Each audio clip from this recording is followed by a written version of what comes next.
the chateau into which my valet had ventured to make forcible entrance, rather than permit me, in my desperately wounded condition, to pass a night in the open air, was one of those piles of commingled gloom and grandeur which have so long frowned among the Apennines.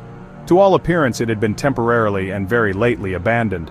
We established ourselves in one of the smallest and least sumptuously furnished apartments. It lay in a remote turret of the building. Its decorations were rich yet tattered and antique. Its walls were hung with tapestry and bedecked with manifold and multiform armorial trophies, together with an unusually great number of very spirited modern paintings in frames of rich golden arabesque. I bade Pedro to close the heavy shutters of the room, to light the tongues of a tall candelabrum which stood by the head of my bed, and to throw open far and wide the fringed curtains of black velvet. I wished all this done that I might resign myself to the contemplation of these pictures, and the perusal of a small volume which purported to criticize and describe them. Long I read, and devotedly I gazed. Rapidly and gloriously the hours flew by, and the deep midnight came. The position of the candelabrum displeased me, and outreaching my hand with difficulty, rather than disturb my slumbering valet, I placed it so as to throw its rays more fully upon the book.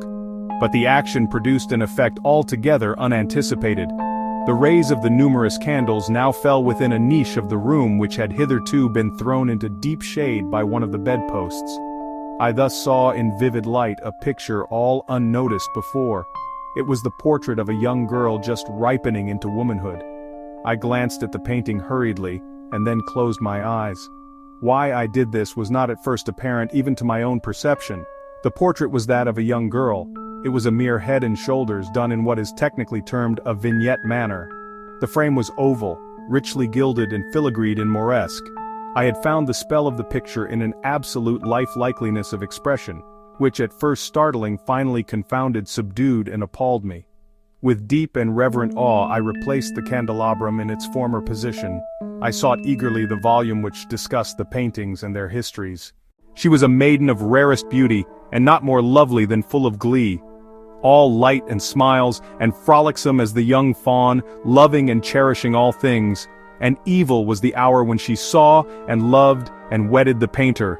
He, passionate, studious, austere, and having already a bride in his art, hating only the art which was her rival, dreading only the palette and brushes and other untoward instruments which deprived her of the countenance of her lover.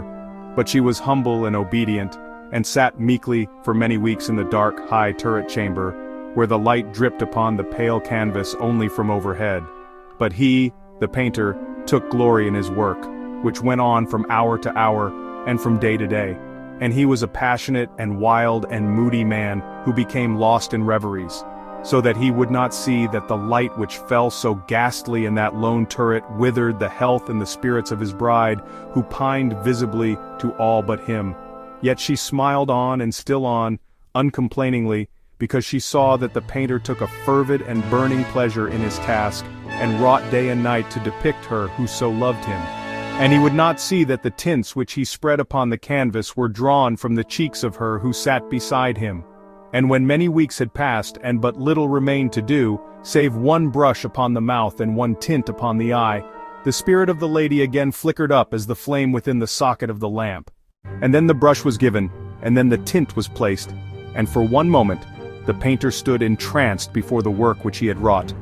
But in the next, while he yet gazed, he grew tremulous and very pallid and aghast, and crying with a loud voice, "This is indeed life itself!"